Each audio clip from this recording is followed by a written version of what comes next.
हम ये प्रक्रिया हिमांशु से समझे जिसके बारे में हम जिक्र कर रहे हैं, उससे पहले सुजीत मैं आपसे समझना चाहती हूँ। अब सबके मन में, सबके जहन में एक ही सवाल है जिस पर हम कल से चर्चा कर रहे हैं कि आखिरकार यही नाम क्यों चुना गया।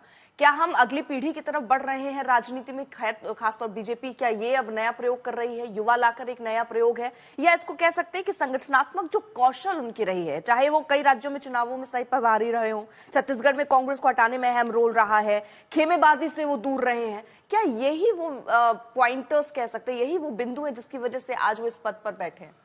बिल्कुल, जितनी भी उनकी हम कह सकते हैं कि खूबियां हैं, वो एक कारण बना इस कार्यकारी अध्यक्ष बनने में। निर्विवाद रहे हैं, कभी कोई विवाद उनका नहीं रहा है और सबके साथ उनका संबंध अच्छा है। तो पार्टी में भी उनको, अगर उनको बनाया गया है तो पार्टी से के अंदर से भी किसी प्रकार का विरोध या कोई इस तरह की बात नहीं सामने आ रही है। यहाँ तक कि विरोधी दल भी कह रहे हैं कि वो अच्छे व्यक्ति हैं, मृदुभाषी हैं, कर्मठ हैं।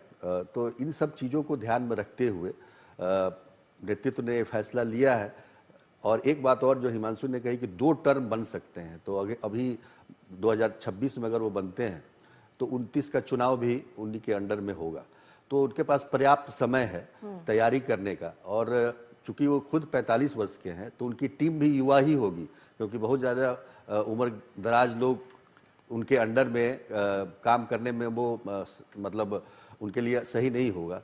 तो उनकी टीम भी काफ़ी युवा होगी। तो काफ़ी लंबा हम सोच के मतलब बीजेपी ने ये फैसला लिया है कि युवा पर एक बार भरोसा करके देखते हैं कि किस प्रकार से इस पार्टी को आगे की तरफ, हालांकि ये चौथी पीढ़ी है बीजेपी की, और निश्चित तौर पर ये एक बड़ा कदम है बीजेपी की तरफ से कि युवाओं पर भरोसा किया है। और युवाओं, चूंकि आप देखेंगे प्रधानमंत्री भी MY उन्होंने नया एक समीकरण दिया, महिला और युवा, तो उसको भी ध्यान में रखकर मुझे लगता है कि नितिन नवीन का चुनाव हुआ है।